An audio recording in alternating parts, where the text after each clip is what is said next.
ரூபிகரன் அமைப்பினுடைய குடியிருப்பை சார்ந்த உங்கள் அத்துணை பேருக்கும் என்னுடைய மனமார்ந்த வணக்கத்தினையும் பணிவான வணக்கங்களை நான் தெரிவித்துக் கொள்கிறேன்.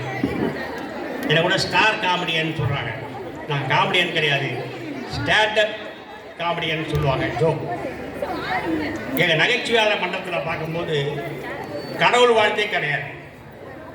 கடவுள் வாழ்த்து இல்லாமல் ஒரு நிகழ்ச்சியாக சொல்லுகிற போது கடவுள் வாழ்த்து என்பது சிரிப்பு தான்.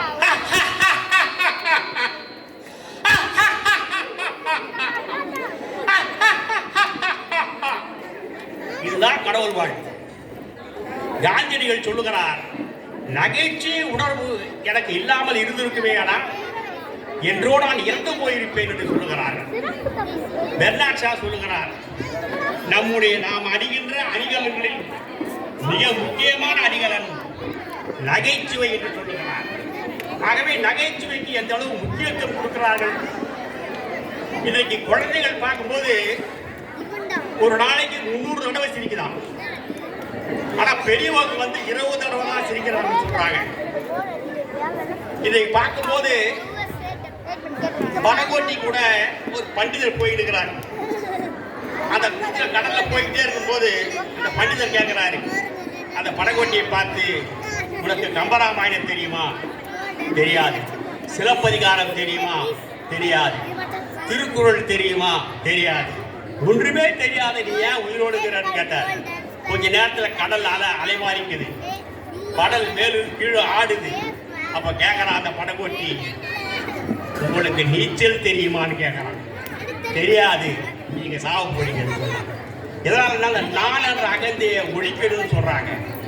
உலகத்தில் மிகப்பெரிய அறிவாளியாக கருதப்பட்ட சாக்ரட்டிஸ் இருந்தார்கள். அந்த சாக்ரட்டிஸ் சொன்னார்கள், சாவும் போது உங்களுக்கு ஒரு உண்மையை நான் சொல்ல வேண்டும், எல்லோரும் வாழ்வுகள், நான் இறக்கும் தருவாயில் இருக்கிறேன் என்று சாக்ரட்டிஸ் சொன்னார்கள். அவர் சொல்லுகின்ற போது சொன்னார் சாக்ரட்டிஸ், என்ன உண்மை தெரியுமா?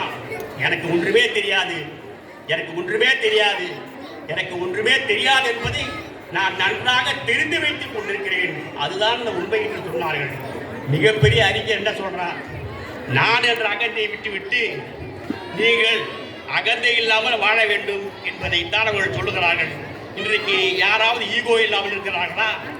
ஆகவே ஈகோவை நாம் விட்டொழித்து நம்முடைய மனக்கதவுகளை திறந்து சிரிப்பை உள்ளே நம் வரவைத்தோமே ஆனால் இல்வாழ்க்கை சிறப்பாக அமையும். இன்றைக்கு பார்க்கும்போது இந்த அட்வர்டைஸ்மெண்ட் வருகின்ற போதுதான், விளம்பரங்கள் வருகின்ற போதுதான் என் மனைவி எனக்கு சோறு போடுவார் என்று சொல்கிறீர்களே, அப்பொழுது விளம்பர படத்தில் நீங்கள் நிறைய நேரம் நடிக்கிறீர்கள் போல என்று கேட்கிற போது அவன் சொல்லுகிறான், இல்லைங்க, அந்த விளம்பரங்கள் வருகின்ற போதுதான் என் மனைவி எனக்கு சாதம் போடுவார்கள் என்று சொல்லுகிறார்கள். இன்றைக்கு அப்படிதான் ஞாபகம் அப்படிதான் இருக்குது என்று சொல்லி வாய்ப்புக்கு நன்றி கூறி முடிக்கிறேன். நன்றி, வணக்கம்.